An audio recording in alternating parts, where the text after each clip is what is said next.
All right, guys, once again, we have Kyla, our resident Purple Patch nutritionist, and today we're going to talk about the consumption of calories and beverages, hydration during training. So this is all about what you're doing during your training to help facilitate success. So I think the first thing we'll start with is don't believe the hype. Right. Don't believe the hype. So I think that when I see athletes and going about their daily fueling habits, they're being bombarded with information and marketing and spiel about this is the best gel, these are the best blocks, this is the best hydration beverages, and every single session they do the same thing, and it's just this huge consumption of calories, many times sugary calories that they're doing, and that's not always the best approach. Right. Yeah. I mean, if you're loading up with these things that can be, overly concentrated for your GI system as well, it can cause some GI distress during your trainings. Those things aren't necessarily great for our teeth. Sometimes we don't even need them depending on the length of the training session as well. And that's what we'll get into today. It's that there is a pretty clear differentiation between different types of training sessions and actually how you fuel with them. Right. And I think it might be surprising, most people don't realize this, that a lot of the training that you do won't require any calories. Right. Or you can actually eat real food. Yeah. And so you're not reliant just on engineered food to actually get you through these sessions. Yeah.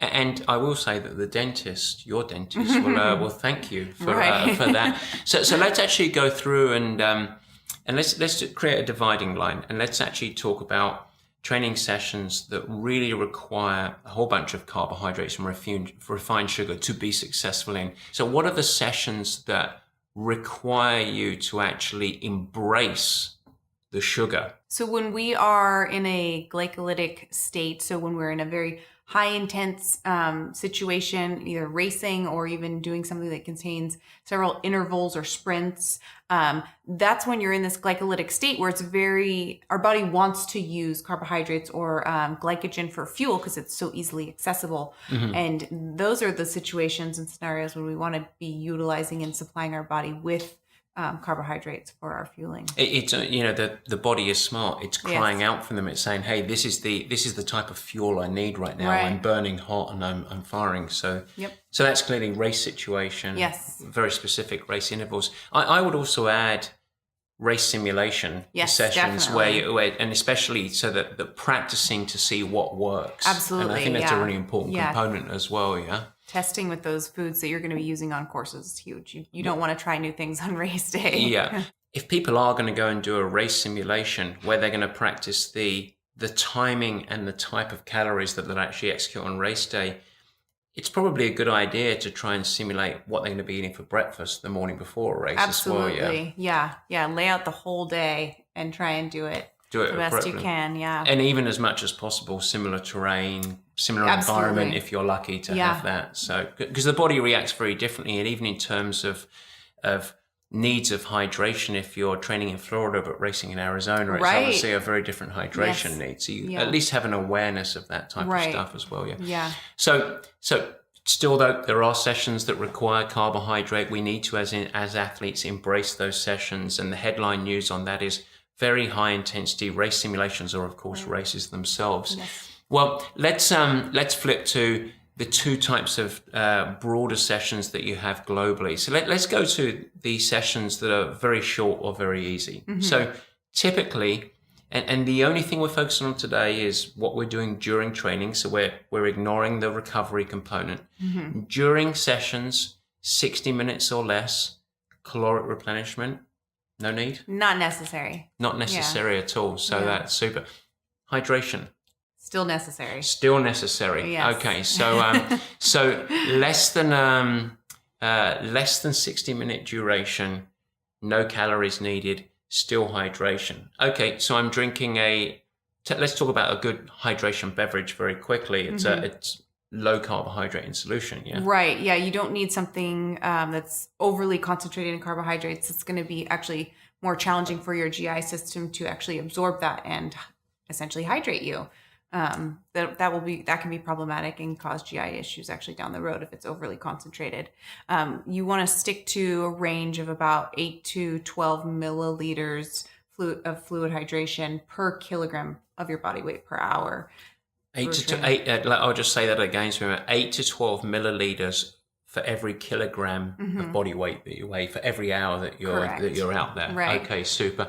And typically better a defined or a specifically designed hydration beverage above water. Yeah, absolutely. You want a proper ratio of electrolytes for ideally your gender, because we are different, and our absorption and electrolyte concentration or osmolality concentration in our GI system is different, male to female. So if you can get a gender specific formula, that can benefit you for sure. And those tend to be, again, not super high in carbohydrates like you mentioned, but there is a necessity there for some sugars to help pull those electrolytes in through the intestinal barrier. And those are globally in your during training, whether it's low intensity as we're talking about right now, where there are no caloric replenishment coming in from outside, but that drink will have 90, 100 calories in there. But we just don't count those calories. Correct. That's your hydration. Yeah. You want to keep your hydration calories separate from your fueling calories. Okay, so basically headline news,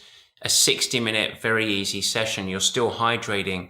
It happens to have 100 calories in there, but it is a 0-calorie workout. Correct. From a fueling mindset. Correct. That's the way to think about it. Yep. So then we go on to the longer duration session. So you're out there and you're starting to ride for 3 hours on your bike, 4 hours on a bike, but it's endurance focused.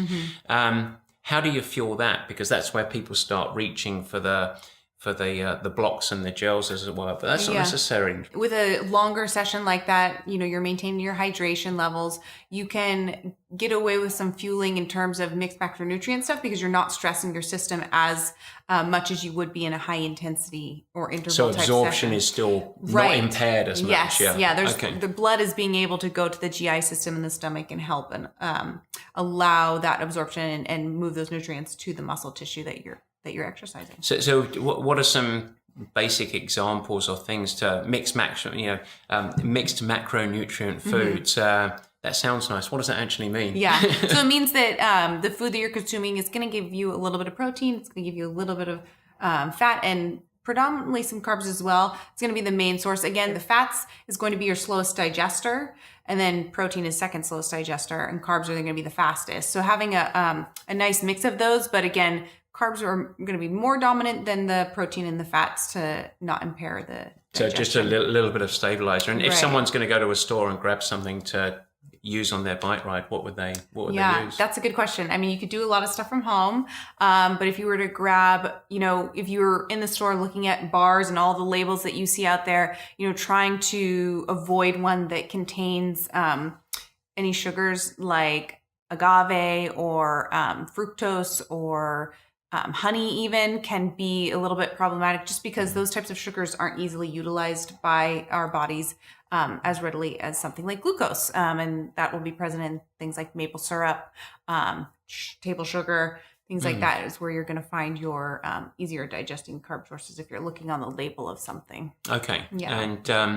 And one other part, bringing back up sugar into the equation, because you can use real foods, you can use specifically designed bars as you go through this endurance session, but there might be a point if the duration gets long enough that you might bring refined sugars back into it on the back end of that. Right. Would you agree with that? And having as a back, like, it's always good to go out with some very accessible, let's call it high octane sugar. Yes, easy so that, utilized it's fuel. sort of the backup fuel in many ways, because you sort of want that in many ways. Yes, as you start to go further into your training session or your, race simulation or something like that, where it's running much longer, your body is becoming more reliant on these easier to digest things. It's you're becoming more dehydrated. There's less fluid going towards the GI system to help and aid in that absorption and digestion and pull those nutrients away. So utilizing things that are going to be easier to digest and leave the stomach and go into the intestines, like carbohydrates, are going to benefit you towards the end of that training session. Towards the back end of it. So that's when you want to sort of start to maybe transition away from the fatty foods and the protein focused foods and go from there. Yes. So you already have this differentiation of what you're consuming, where if we bring it up to the headline news, you've got the race simulators where you're looking to use the fuel that you're using in racing, and that's in terms of quality of the type of calories, the timing, and the amount. Right. Always supported with hydration, the same as racing, Yes. of course. You've got races themselves that you're putting that into practice. You've got very high intensity. That's all high octane fuel, that sugar. Yeah. Then you've got the easy sessions, the short sessions, no calories needed, but you need to hydrate. Yes. And then you've got the lower intensity, perhaps more endurance focused sessions where you can eat real foods, or you can bring in all of the mixed macronutrients, Right. Yeah. but still making sure that we're hydrating. Absolutely. And yes. and then the final thing that we said, don't count your calories in hydration. Those are just to help draw the fluids across and help with absorption, which is really critical. Yep. So that's the headline news on how you should approach your training sessions. I hope that helps. Thanks, Kyla. Thanks.